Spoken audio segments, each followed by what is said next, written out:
Welcome to this little Saturday, possibly Sunday video. I wanted to do weekend videos every week from now on. It just feels strange to upload every workday, but not in the weekends.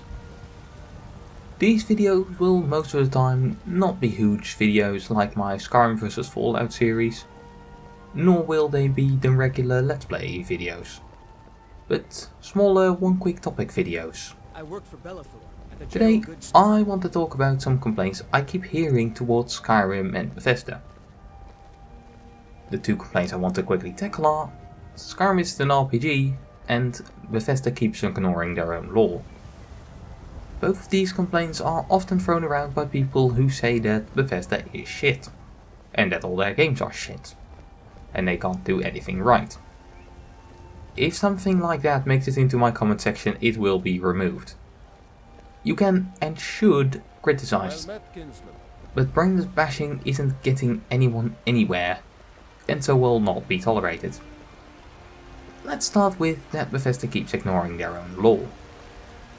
This has an element of truth to it. They do change parts about the lore. I won't mention anything specific, as this is a quick video so large amounts of research is impossible, but I also don't want to spread any wrong information. And when they do it, this is of course annoying for long-time fans. Here's why I don't call it horribly though. The first lore was released in 1994 with Test 1 Arena. At that time they didn't know how or even if this series would grow. It wasn't even called Elder Scrolls 1 Arena, it was just the Elder Scrolls Arena. And in that game you had the entire continent to explore. You would think that they might have to look at lore that is older than me again, that started with a game that fitted right in with Doom and Wolfenstein. And when they moved from having an entire continent for the game to just having one province, they might have to change some areas to keep it interesting. They could have probably stuck with the old lore, but it would have been way harder and be a way harder sell, which might have meant it would have died years ago. The complaint of Skyrim not being an RPG also has some ground. The amount of choices and consequences is not too high. Many quests just have one way of doing them, and many quests just get added to your quest list. Often no way of telling people to just fuck off. Here's one thing though. This doesn't stop you from role-playing. Sure, almost every quest gets added to your journal. But which ones you do, how out of your way you go to do them, and how fast you do them, and why you do them, says a lot about your character. I'll fully admit that the game doesn't make you build a character, and won't really change if you build a specific kind of character. But at the same time, it doesn't stop you.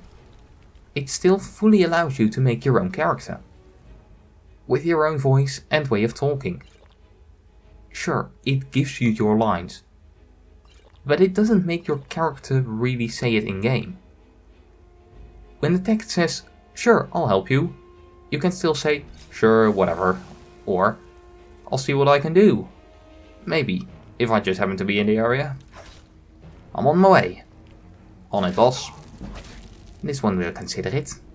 Or, remember to have my payment ready."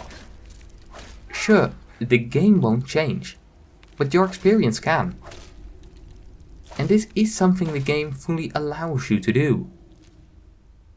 Of course, it isn't something the game actively does, but something it passively allows.